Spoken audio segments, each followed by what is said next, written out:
Narito na ang PTV Balita ngayon. Plano ng Department of Agriculture na magbenta ng 20 pesos per kilo na bigas sa Masbate at Eastern Samar. Kasunod na rin ito ng pananalasa ng Bagyong Mirasol, Nando at Opong sa dalawang lalawigan na ikinasira ng 1.95 billion pesos na halaga ng mga produktong pang-agrikultura. Ayon kay Agriculture Secretary Francisco Tiu Laurel Jr., isang buwan sila magbebenta ng 20 pesos per kilo ng bigas sa Masbate at Eastern Samar upang maibsan ang gastusin ng mga apektadong residente. Ang bawat pamilya ay pinapayagan na bumili ng tigda 30 kilo na bigas sa loob ng isang buwan. Ipinatupad naman ang price freeze sa mga lugar na nasa ilalim ng state of calamity.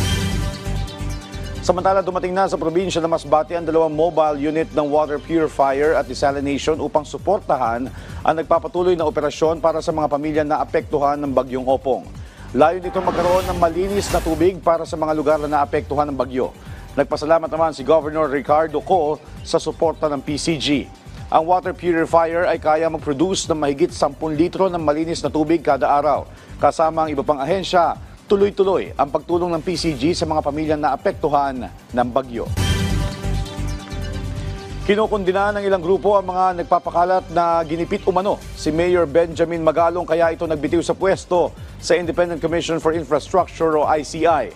Sa pahayag ng Alyansa ng Bantay sa Kapayapaan at Demokrasya, Chairman Emeritus Dr. Jose Antonio Goitia, pinabulaanan niya ang mga pinapakalat umano ni Ka Eric Celis na ginipit ni Pangulong Ferdinand R. Marcos Jr. si Magalong at hindi rin anya totoo na may utos ang Pangulo na ititigil ang investigasyon o hindi pumayag si Magalong na makipagpulong sa Pangulo.